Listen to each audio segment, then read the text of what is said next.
I got a phone call from Edgar Wright saying that he wanted Metric to contribute a song to the soundtrack for Scott Pilgrim vs. the World, and that the soundtrack was being curated by Nigel Godrich, the Radiohead producer, who I'm a huge fan of. So it was really exciting not only to meet Edgar, but to meet Nigel. And we had a great meeting, and really quickly realized that for what they were looking for, we actually had the perfect song, which is a song called Black Sheep.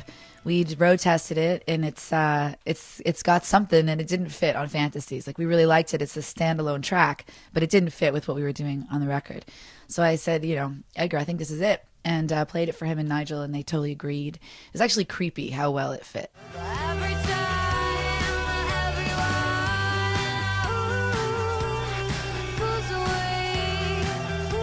Growing up, my brother was always showing me great writers that he really liked, and I was familiar with Brian's stuff before, and in fact really flattered because he had drawn inspiration from Metric shows into the Scott Pilgrim books, which is why Edgar came to look for us, which really scared me as well, though, because Envy is like a total bitch.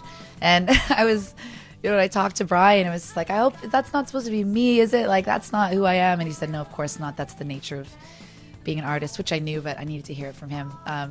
That they got some inspiration for Clash of the Demon Head from Metric, but it's not supposed to be me.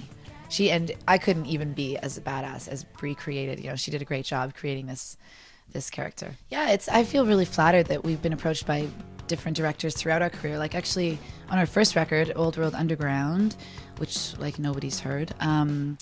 This filmmaker from France, Olivier Assayas, came and found us and had us perform our song Dead Disco at the beginning of the movie. And it went on to Cannes and did really well. Like, Maggie Cheung won Best Actress, and we ended up meeting Sonic Youth through that experience because they did a bunch of soundtrack stuff with Olivier Assayas. And so usually when we have an opportunity to work with an artist, we hope that we can make it happen because it always leads to interesting things. So yeah, with Edgar, it was definitely... we were very flattered to have been asked. A definite highlight is, meeting Anna Kendrick and meeting Jason Schwartzman and, Michael Cera, all those guys. It's like a really, really great cast. Really excited. That's the whole point to me of making music, is you get to collaborate with people and, meet your heroes and have Nigel Godrich working in your recording studio. It's really, really an honor. It's really cool.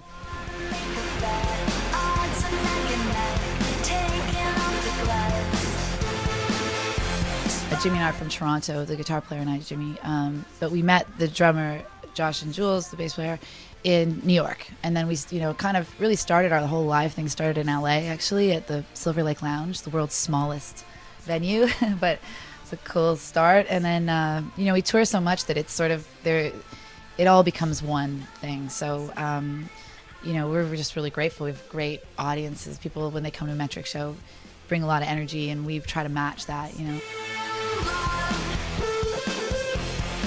Yeah, it was really a scary gamble, actually, deciding to put Fantasies out on our own outside of Canada, because it's not even like we started a label even, we just built a thing. And because I think maybe all those old ideas are kind of falling to the wayside of labels, what is that? So we were really pleased that it worked, and we actually were the first band to ever get in the top 20 in the US without a label. So I hope that can serve as inspiration to other bands that maybe are as music industry adverse as me. We're really happy that we finally just have some leverage, so now we can do partnerships with other people, and so we can continue to develop. It's not about doing it all by ourselves. Yeah, so Fantasies, actually our last show, proper tour show, was Lollapalooza. It was like a year and a half that we've been doing this, and then we're going to go on tour with Muse in October. And other than that, it's just back in the studio, and I'm really excited to make another record and keep going.